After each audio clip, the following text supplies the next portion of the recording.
select the frame and change the width to hug contents, resizing to hug contents, and I remove this extra element over here. You can see that the frame resized itself to cover just two elements.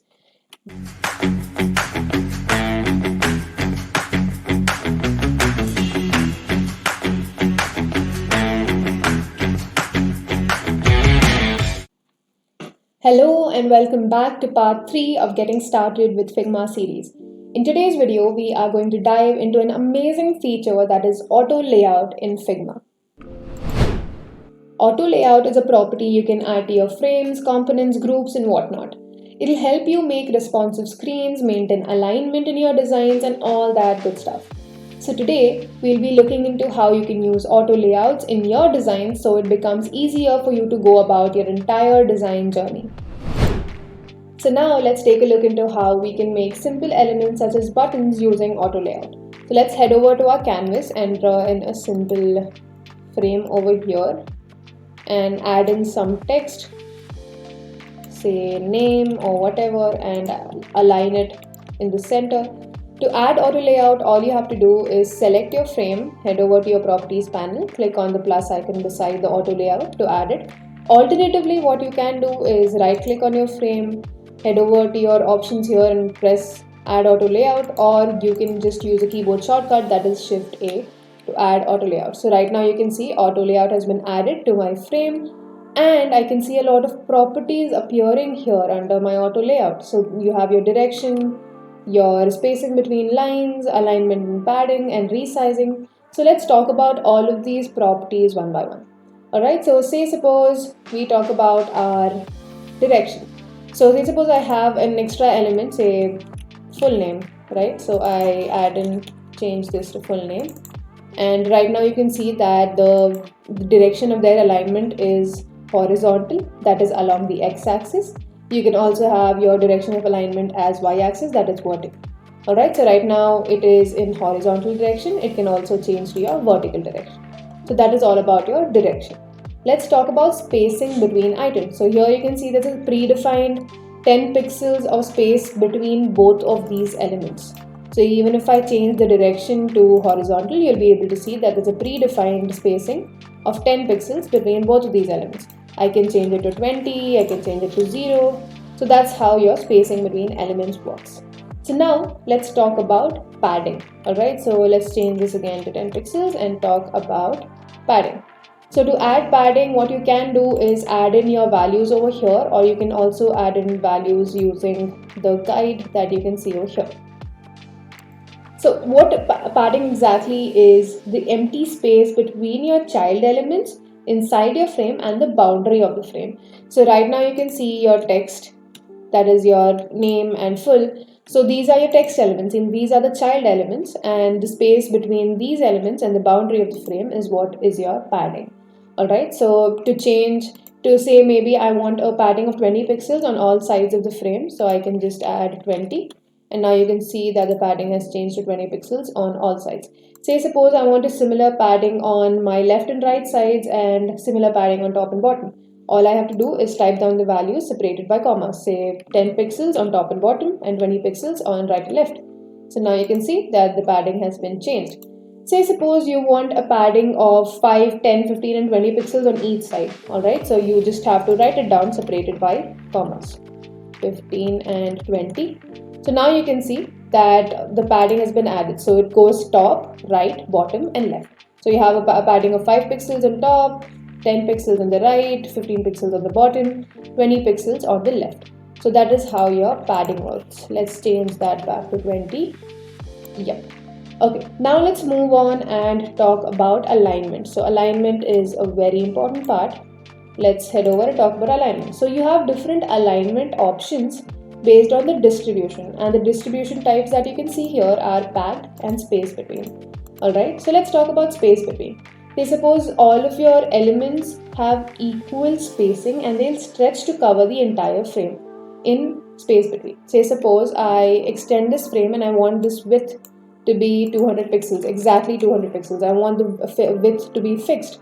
So what you can see right now is that my two text elements have not stretched to cover the entire frame. they're just grouping in one side of the frame, right? So here you can see if I change this to space between, the elements will spread themselves or stretch themselves to cover the entire frame. Say suppose I duplicate this element again, you can see that they are stretching to cover the entire frame. Whereas in packed distribution, you will be able to see that they just pack themselves in one corner of your screen or your auto layout. Alright, so that is all about space between. Similarly, just like we saw in the horizontal direction, it also follows in the vertical direction. Alright, when we talk about space between distribution, we have three sets of alignment options. So right now you can align your items with respect to vertical direction, top, center or bottom. Say suppose I extend the width a little bit. So right now you can see that the elements are sticking to the top of the frame, and now they are sticking to the center of the frame and the bottom of the frame.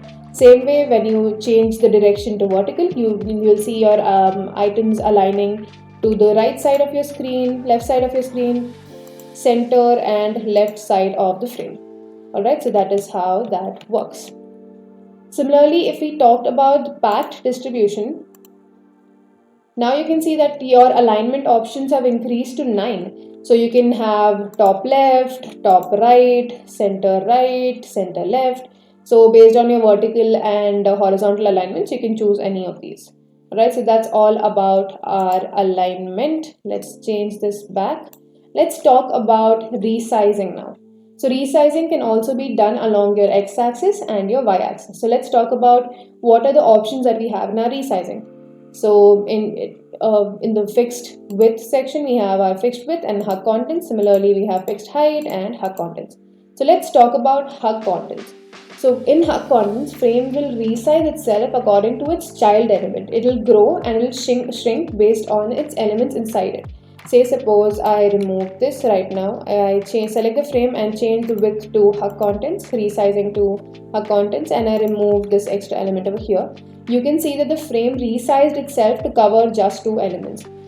Whereas if I change my frame to fixed width and duplicate this element to add another text element, you can see that the other text element just disappeared because the fixed width is not letting it expand. So that is what happens when you change it to fixed width or hug content. Similarly, same with the vertical distance. Say suppose we have the direction of vertical and we have hug contents, and I duplicate this, you'll see that the frame expands to cover all of its elements, to accommodate all of its elements.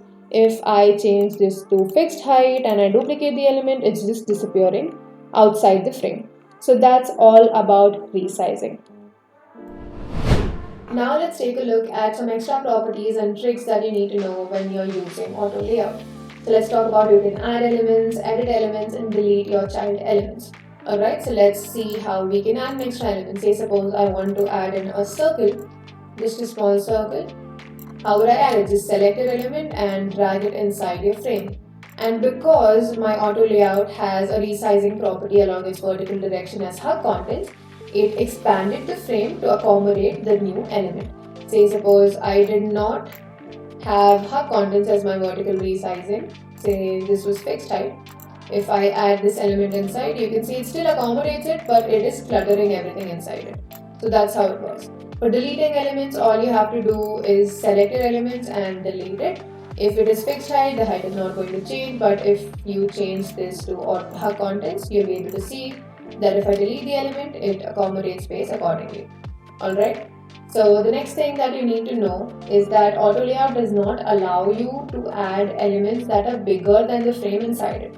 So say suppose I have a big rectangle that I want to add inside the frame. I can't just drag it inside the frame like I could with other elements. So here the trick is to just press Ctrl on your keyboards to add it inside. So right now what it has done is expanded its frame to accommodate the new element. So my width property in the resizing property is hug contents. So it has expanded itself to provide space for the new element that I've added over here. So that's how this works. The next thing that you need to know is reordering your elements. So suppose this was called something else, say name and DOB. Okay, so I want this to go on top. So all you have to do is select an element and use your arrow keys to move it along the distance.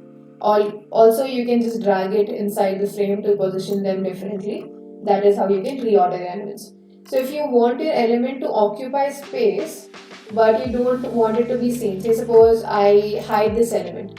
So Ctrl Shift H to hide an element. You can see that in my layers panel I can still see the element, but it is practically not there. So it is not occupying any space. Say suppose I want my element to be present, I want it to occupy space but not be visible. So I'll just select my element, change the layer path through to 0, and now because the opacity is 0, it is still occupying space but I'm not able to see it. So that's a simple trick that you can also use in your design when needed.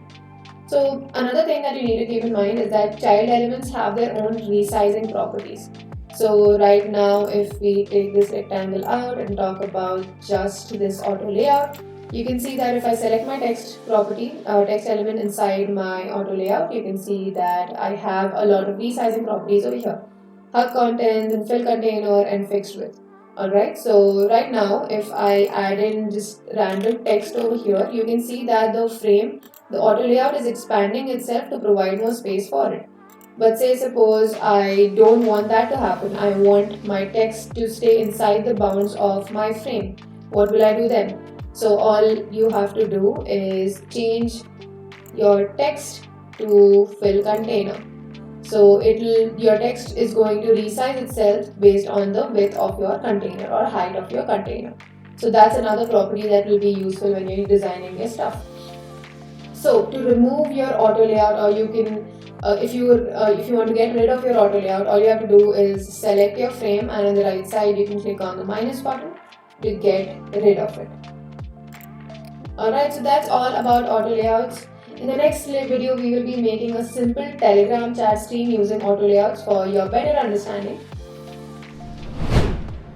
Thank you for watching, everyone. The DokuNation student app is now live. It is a PWA. It is a compilation of solutions to all the student needs in one single app. So please go check it out. You'll find the link in the description down below. I hope you could draw something valuable from this video. Please leave a like if you did. Comment down below what you think, and subscribe to our channel for more videos just like this.